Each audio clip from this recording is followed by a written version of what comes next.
Bonjour à toutes et à tous, bonjour Frédéric. Bonjour Ludovic. Ravi de vous retrouver en ce tout début d'année 2025. Tout d'abord, mes meilleurs vœux pour Bonne commencer, année Ludovic. évidemment.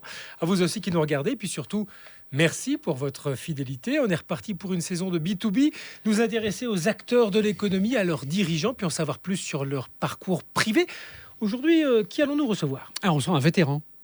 Un vétéran parce qu'il a passé plus de 20 ans au service de la même organisation. Ça, c'est pas un bel exemple de durabilité. Chose Ludovic. rare.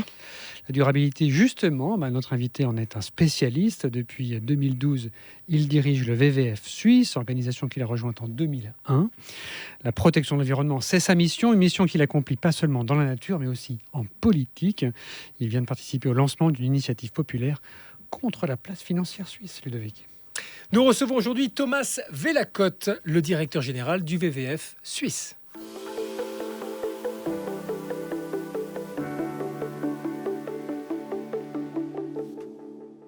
Thomas Vélacotte, bonjour.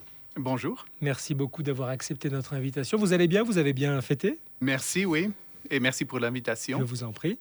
Alors, comme vous le savez, la première partie de cette émission est dédiée à mieux vous connaître, vous, en qualité de personne, avant de parler davantage du VVF, de l'organisation et de comment vous fonctionnez dans le paysage économique. On a le dit, vous êtes un passionné de la nature et depuis longtemps, vous êtes vous-même adhérent au VVF. Je crois que vous avez votre propre adhésion. La toute première, c'était à l'âge de 8 ans. Oui, c'est juste, oui. C'est vrai. Comment Ouais. ça s'est passé ? Est-ce que vous vous souvenez de comment vous avez pris contact la première fois ? Oui, je me souviens très bien. C'était mes parents, en effet, qui m'ont inscrit chez le VVF pour le magazine, le journal du VVF. Et je me souviens très bien de ce journal. Et après, j'ai passé quelques expériences à des excursions du VVF dans la nature. Et je me souviens très bien, comme enfant, comme j'ai vendu des timbres du VVF. On habitait dans un petit village zurichois à l'époque. Et j'ai vraiment embêté tout le village avec ces timbres. Je me souviens que si on vendait des timbres pour plus de 100 francs, ça donnait un pin d'or du panda. Alors ça, c'était mon but. Et j'ai même vendu des timbres au concierge de notre école, on avait un peu peur de lui. Alors ça, c'était vraiment un grand succès pour moi. Donc c'est le début d'une très belle histoire d'amour. Finalement, est-ce que vous auriez imaginé au départ vous retrouver dans cet environnement, celui du VVF ? Non, pas du tout. Non, pas du tout. C'était la nature était toujours très importante pour moi. J'ai passé beaucoup de temps dans la nature et la protection de l'environnement. Alors c'est quelque chose avec laquelle je suis grandi, mais j'ai jamais vraiment réfléchi à ça comme un emploi, comme une carrière, non. Vous avez évoqué vos parents, mais j'aimerais qu'on en parle un peu plus tard. Avant, vous avez des enfants ? Oui, Deux, j'en je ai crois. deux, oui. Ils ont quel âge ? 26 et 20 ans. 26 et 20 ans. Un âge relativement critique lorsqu'il est question de changement climatique, de dérive climatique.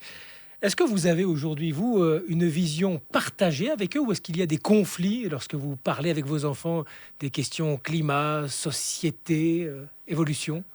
Oui, je crois qu'on partage quand même, on partage l'amour pour la nature, on partage aussi l'engagement dans notre vie quotidienne. Alors la manière comment on passe ses vacances, par exemple, comment ce qu'on achète pour la ménage, des choses comme ça. Alors là, je crois qu'on partage beaucoup. Après, dans la manière comment il faut s'engager, là, il y a quand même des différences. Mais pour être concret, si la famille fait un voyage en avion, vous compensez toutes vos émissions de CO2. C'est ce que demandent vos enfants. Il faut compenser. Non, on essaie de ne pas partir en vacances en avion. Ça fait beaucoup d'ans qu'on prend que le train. Normalement, on fait un grand voyage par an avec toute la famille, même aujourd'hui. Et on est parti en Écosse, en Italie, en Allemagne, mais toujours en train. Ça fait beaucoup de plaisir. Compenser, c'est peut-être has-been aujourd'hui. Concernant vos enfants, est-ce qu'ils vous ont enseigné quelque chose ? Est-ce qu'il y a quelque chose dans le cadre de votre engagement personnel que vous avez reçu de leur part ? Ils me posent de bonnes questions. C'est toujours utile d'avoir un autre point de vue. Je me souviens très bien, une fois, notre fille, elle était très petite. Elle a dit, mais pourquoi tout le monde part en vacances en avion et nous, on va au Toggenburg? Alors, il faut quand même expliquer pourquoi on fait ces choix qu'on fait. Et un peu plus tard, notre fille, elle s'est engagée chez la grève pour le climat. Et là, elle avait une phase où elle était beaucoup plus stricte que moi. Par exemple, plus strict Par en quoi? exemple, moi, je suis végétarien. Elle a dit, mais ça, c'est nul. Hein. Il faut être végan, sinon ça compte pas. Alors, juste des choses comme ça. Et c'est bien d'avoir quelqu'un dans sa famille qui pose des questions comme ça. Qui vous pousse un peu plus loin. Voilà. Alors forcément, c'est une thématique un peu compliquée, et puis beaucoup de controverses ces dernières années autour du sujet de comment évoluer, faire croître notre société. Je ne peux que me rappeler du rapport Meadows, Limit to Growth, en 1972. Est-ce que vous n'aurez pas tendance parfois à penser qu'il serait trop tard? Est-ce que les jeunes ne vous disent pas c'est trop tard? Oui, on entend ça assez souvent et ça me touche beaucoup parce que si vous... Alors d'abord, c'est exprès qu'il y a cette émotion. Il y a des acteurs qui ont un intérêt qu'on perd l'espérance, qu'on continue comme toujours parce qu'on croit qu'on peut rien changer. Alors cette conviction qu'on peut vraiment changer les choses, c'est essentiel pour nous. C'est essentiel si on veut évoluer dans une bonne direction. Alors ça, c'est quelque chose qui est très important, qu'on montre toujours qu'il y a des changements positifs. On est dans une crise du climat et de la biodiversité, mais en même temps, il y a eu beaucoup de développement positif et il faut toujours aussi communiquer ça parce que sinon, les gens perdent l'espérance, perdent tout optimisme. Et si vous ne croyez pas que vous pouvez changer les choses, alors ça, c'est la fin. Alors vous êtes un optimiste? Je dirais un optimiste réaliste dans le sens que je ne crois pas à l'optimisme aveugle où on croit que ça va bien se passer d'une manière ou d'une autre. Mais si je regarde les chiffres, par exemple, la croissance des énergies renouvelables, c'est absolument impressionnant, les développements des dernières 10 années. On n'a jamais cru que ça pourrait se développer tellement vite. Vous aviez dit dans une autre interview, je vous ai entendu dire que vos parents étaient hippies. C'est exact? Oui, c'est juste, ouais. Est-ce que vous auriez un souvenir particulier ou est-ce que cela vous a inspiré ou vous inspire encore dans ce que vous faites au quotidien? Dans un certain sens, oui. Il y avait un âge où j'étais l'inverse de ça, où je voulais me distancer de tout ce qui était mes parents, mais c'est clair, c'est probablement la même chose pour tout le monde. Mais aujourd'hui, j'apprécie beaucoup, alors d'abord la liberté que j'avais comme enfant. J'ai pu passer beaucoup de temps, par exemple, dans la nature, seul ou avec des amis. J'apprécie aussi la manière comment cette génération a remis en question des soi-disant vérités et a challengé un peu la société. Et à développer aussi des alternatives. Et je trouve que ça, c'est encore aujourd'hui, c'est essentiel qu'on a cette vision que pas toutes les choses sont comme ils sont et on ne peut rien changer. Vous pensez qu'il y a un héritage positif qu'on pourrait encore aller retirer de cette époque? Absolument, oui. Oui, je pense dans ce sens-là de se demander, mais est-ce que c'est vraiment inchangeable ce système comme il est aujourd'hui? Pour autant, alors, vous étiez dans un contexte familial hippie. Quel genre d'études avez-vous faites pour nous raconter? Mes études à l'université. Oui. Alors d'abord, j'ai fait des études en arabe et études du Moyen-Orient. Après, j'ai fait des études en relations internationales et puis un MBA. Alors, vu comme ça, on a plutôt le sentiment que vous étiez parti pour faire du négoce avec le Moyen-Orient au niveau du pétrole. Pas pour le pétrole, mais en effet, j'ai travaillé dans une banque. C'était mon premier job après l'université. C'était une opportunité pour mieux connaître cette région que j'apprécie beaucoup, d'un autre côté que de faire des études là-bas. Et puis, c'était aussi pour moi mon premier emploi dans une entreprise. Alors, je ne connaissais pas très bien comment fonctionne l'économie. À ce point-là, je n'ai jamais fait des études de l'économie ou du commerce. Ma famille, ils travaillent pas dans le commerce. Alors ça, c'était pour moi une bonne expérience. J'ai fait un stage chez une banque américaine et je travaillais dans différents départements, ce qui m'a aidé beaucoup à connaître ce monde de la banque. Et bon, vous êtes retourné à... Vous êtes allé ensuite, vous êtes engagé dans la protection de la nature, de l'environnement, mais est-ce que vous auriez pu faire, vous engager pour la paix, vous, spécialiste de cette région qui est en conflit depuis très longtemps, on le voit encore aujourd'hui entre Israël et le Hamas. Est-ce que vous vous dites, voilà, l'environnement c'est bien, mais peut-être que la priorité pour les êtres humains sur la planète, ce serait déjà de vivre en paix? C'est pas l'un ou l'autre. Les deux sont liés très étroitement. Et dans notre travail chez le WWF, on fait beaucoup l'expérience qu'il faut s'engager avec la population. On fait aussi des projets dans des régions où il y a des conflits. Et de plus en plus, on ne regarde plus ces deux domaines comme thèmes différents, mais de très liés. Alors j'ai l'impression que je travaille aussi pour la paix. Et dans nos projets, c'est jamais une question de protéger la nature contre les êtres humains, mais c'est d'encourager un développement vraiment durable qui profite aux hommes et aux femmes en même temps qu'à la nature.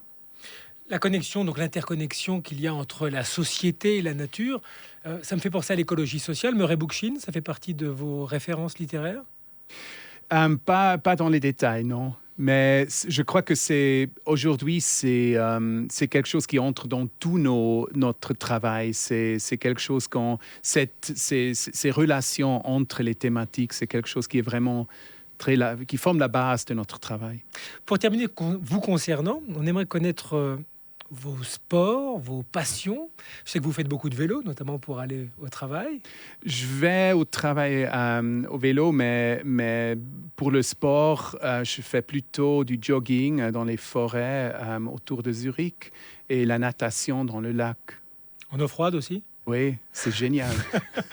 Alors ça tombe bien pour ma dernière question. Quelle est la chose la plus folle que vous ayez pu faire dans votre existence? Oui, il y a des gens qui disent que faire la natation dans un lac qui a 6 degrés, c'est folle, mais je ne crois pas. Non, je ne sais pas. J'ai fait des choses qui... Je ne suis pas très fier. Une fois, j'étais en Jordanie. Je suis parti dans le désert avec... pas assez d'eau, pas assez de nourriture et une carte qui n'était pas 100%. Vous êtes revenu quand même. Après, j'ai passé une nuit là, seul, dans le désert. C'était une expérience intéressante, mais c'était vraiment pas très bien planifié. Merci beaucoup pour ce partage. Je crois qu'il est l'heure pour nous maintenant de nous intéresser davantage au WWF. B2B, ça continue.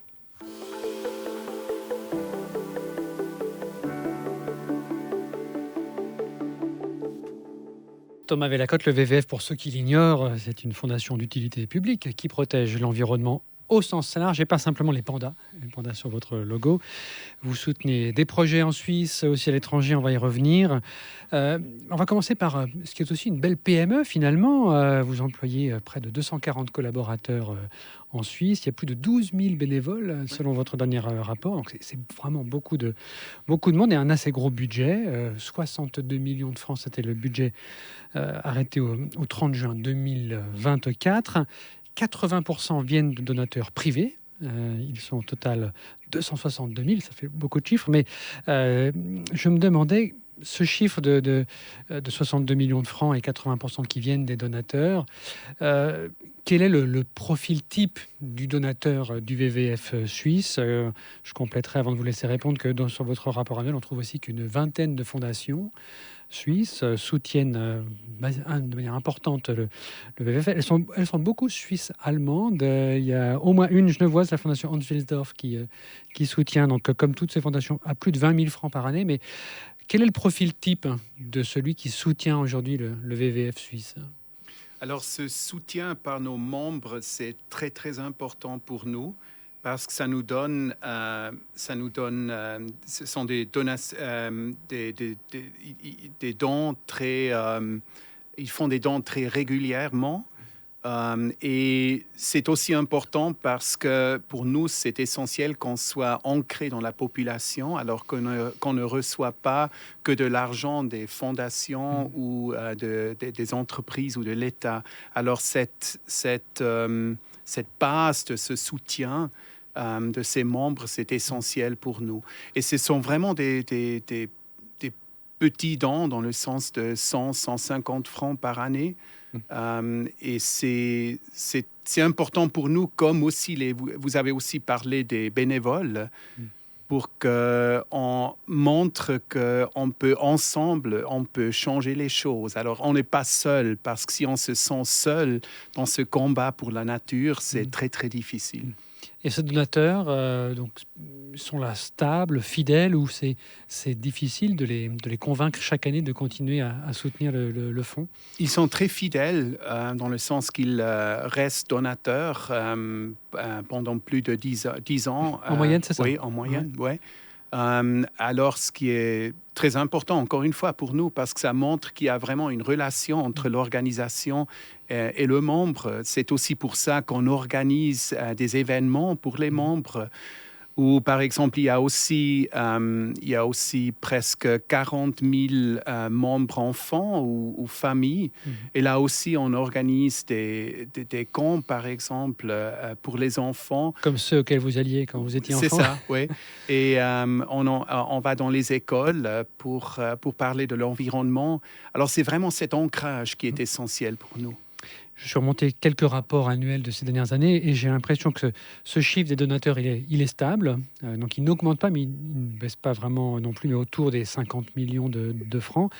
Mais vous avez d'autres ressources. Il y a des ressources du soutien du public, un peu plus de 2 millions de francs, mais aussi ce que vous appelez des services et autres produits. Là, c'est un montant qui augmente. C'était près de 10 millions de francs l'an dernier. Qu'est-ce que c'est exactement ces nouveaux services? Alors, on travaille avec les entreprises. Ça fait plus ou moins 15% de nos recettes viennent des entreprises. Et c'est assez récent. Il y a 15 ans, c'était quasiment zéro, non? Ça a grandi, oui. Ça a monté. C'est important pour nous parce que ça permet d'influencer ou de travailler avec les entreprises, de les aider à faire la transition vers la durabilité. Et en même temps, c'est une manière de recevoir du soutien pour nous. Mais en même temps, c'est important pour moi que ça ne soit pas 30-50%, mais que vraiment la base de ce soutien reste les membres. Ce partenariat, ce sont des entreprises qui font appel à vous, à vos services, pour pouvoir les accompagner dans une transition, d'une part. Et deuxièmement, cela se fait à échelle locale pour l'agence suisse, ou c'est une directive qui vient de la fêtière générale mondiale du WWF? Il y a des différents cas. On travaille très étroitement avec les grandes chaînes des supermarchés ici en Suisse déjà depuis plus de 20 ans. Et on a commencé à aussi travailler avec eux depuis un moment sur leur chaîne d'approvisionnement. Alors, il y a aussi cet aspect international-là. Et après, maintenant, on a commencé à travailler aussi avec des entreprises internationales. Vous travaillez par exemple avec Lidl. Par exemple. Oui. Comment ça s'est fait? C'est vous qui êtes allé voir Lidl pour leur dire vous êtes un acteur important, vous pourriez faire mieux, on peut vous aider à le faire, ou bien ce sont eux qui sont venus vers vous pour demander conseil? Alors, on fait régulièrement des ratings pour certains secteurs très importants pour l'environnement, y compris le retail. Et là, on avait Lidl dedans, comme tous les autres acteurs sur le marché suisse. Et après, on offre toujours à toutes les entreprises dans nos ratings d'avoir un entretien pour expliquer un peu les résultats et pour répondre aux questions.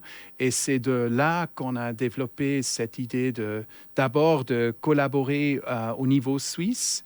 Et c'était, à l'époque, c'était quand même pas évident qu'un discounter pourrait aussi ou voulait aussi s'engager pour la protection de la nature. Alors, c'était important pour nous que c'est pas un truc de luxe, mais c'est vraiment quelque chose que tout le monde peut et chaque entreprise peut s'engager. Et après, l'année passée, on a augmenté la coopération au niveau international. On travaille dans plus de 30 payent ensemble maintenant. Alors là, ça montre un peu le levier qu'on a de travailler avec les entreprises. Ça vous distingue des autres organisations, des autres ONG qui sont... vous êtes plutôt dans la coopération, d'autres comme Publica, ils vont être dans la confrontation. Ce serait une marque distinctive du VVF? Pour nous, c'est important qu'on fait les deux choses, qu'on reste critique, et c'est pour ça qu'on fait toujours ces ratings. Et même si on travaille, si on collabore avec une entreprise, ça ne garantit pas un bon résultat dans les ratings. Et la deuxième chose qui est importante, c'est que si on travaille avec une entreprise, c'est toujours en fixant des objectifs très clairs et on communique sur ces objectifs. Alors, c'est public, le public peut le voir. C'est comme ça qu'on travaille. On va revenir sur quelques-uns de vos projets, mais juste avant, une brève question sur le VVF international. Il est basé à Gland, lui. Oui. Quelle est la collaboration? Comment fonctionnent les relations? Alors, c'est une collaboration très étroite. Il y a des VVF dans plus de 100 pays dans tout le monde. Alors, pour nous, c'est un peu spécial qu'on est dans le même pays. Mais on travaille beaucoup ensemble. Eux reçoivent, ils affichent 1 milliard d'euros de dons par année. Il y a une partie de cet argent qui vous revient ou bien c'est vous qui contribuez? Non, c'est nous qui contribuons. À quelle hauteur à peu près? C'est plus ou moins 3 millions par année. On est la 5e organisation nationale dans le réseau du VVF. Mais ce chiffre d'un milliard, c'est pour tout le réseau. Ce n'est pas seulement VVF International qui fait un peu le secrétariat, si vous voulez. C'est juste. J'ai pris un exemple, il y a beaucoup d'exemples de projets que vous réalisez, mais j'ai trouvé assez étonnant, c'est former une centaine de femmes, des ingénieurs solaires à Madagascar. On peut trouver ce rapport, cet exemple dans votre rapport annuel. Et je me demandais sur quels critères vous décidez de vous lancer dans un projet comme celui-ci. Voilà, d'aller convaincre que c'est des personnes qui faisaient de la pêche, et puis on va les former à électrifier un village. Vous avez un objectif précis à atteindre. Comment ça fonctionne pour le décider? Alors d'abord, c'est pas si on fait des projets à l'étranger, c'est pas nous en Suisse qui fait la planification de ces projets, mais ça vient du VVF dans ce pays concerné. Alors là, Madagascar. Et c'est important pour nous qu'on soit sur place, qu'on connaît, qu'on a les relations. Pour être pertinent, pour être sûr de faire le travail. Voilà, c'est essentiel. Alors, ça venait d'eux. Et puis, nous, on travaille avec eux pour voir comment on pourrait faire le financement. Et pourquoi faire un projet si loin à Madagascar? Finalement, pour nous, c'est protéger l'environnement. C'est quelque chose qui se déroule ici en Suisse, mais en même temps dans les autres pays. Parce que si vous réfléchissez, c'est un pays comme Madagascar ne peut jamais gagner les mêmes montants qu'on peut trouver ici en Suisse. Alors, c'est une solidarité, mais c'est aussi finalement les questions environnementales, c'est pas au niveau national qu'on peut les résoudre. Il faut vraiment avoir cette collaboration internationale. C'est pour ça que ce réseau est tellement important pour nous. Mais c'est pas l'un ou l'autre, c'est vraiment de faire les deux. Et quel type de retour sur investissement vous attendez d'un projet comme celui-ci à Madagascar? Vous allez le mesurer comment? Alors là, vous pouvez le mesurer dans le sens que de côté développement, alors il y a des femmes qui gagnent de l'argent en faisant ce travail-là.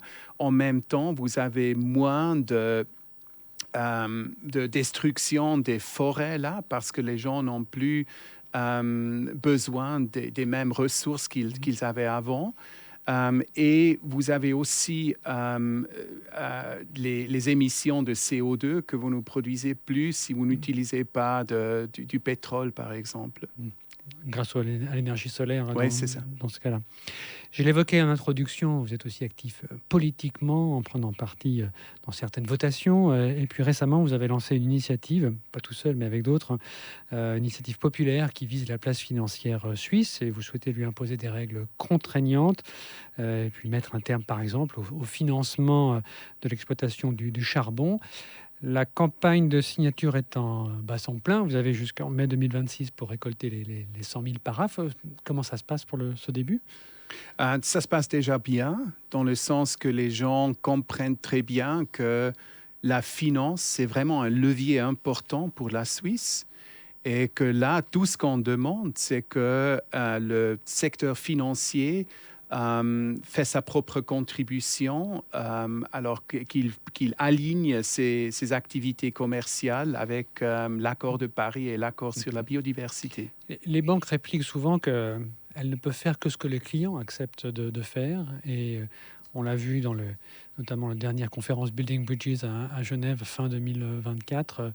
Beaucoup de clients ne veulent plus participer à l'effort de la transition énergétique.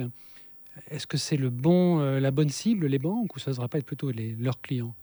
Je crois que c'est jamais une question de l'un ou l'autre. On voit la même chose avec le commerce. Prenons les supermarchés, par exemple. Il faut toujours avoir une demande, mais aussi il faut avoir l'offre qui soit là. C'est la même chose avec la finance. C'est un peu le problème avec la protection de l'environnement, que tout le monde dit qu'il faut que les autres font le travail. Et nous, on dit non, finalement, il nous faut tout. Mais si on regarde les autres secteurs de l'économie suisse, ont déjà fait beaucoup. Si on regarde la régulation des banques, si on regarde les banques qui sont fixées des objectifs pour le climat, par exemple, c'est beaucoup moins que dans les autres secteurs de l'économie suisse. Alors, on ne demande pas plus que des autres secteurs. Beaucoup de débats et beaucoup de questions qui vont rester en suspens concernant la croissance et comment pouvoir gérer ce monde en collaborant avec tous les secteurs et puis que chacun y mette la main à la pâte. En tout cas, merci beaucoup pour avoir accepté notre invitation, Thomas Velacote. Merci à vous. Avant de nous quitter, nous allons vous passer à l'exercice du questionnaire de Proust. Merci beaucoup, Frédéric. Merci, Ludovic. Et à la semaine prochaine. Absolument.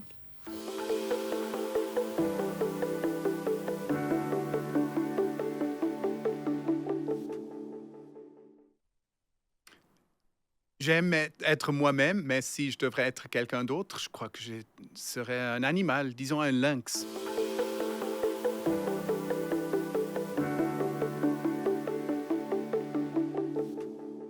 Pas une seule personne, mais toutes les CEO qui s'engagent dans une organisation qui s'appelle CEOs for Climate, qui font vraiment un génial travail pour la nature.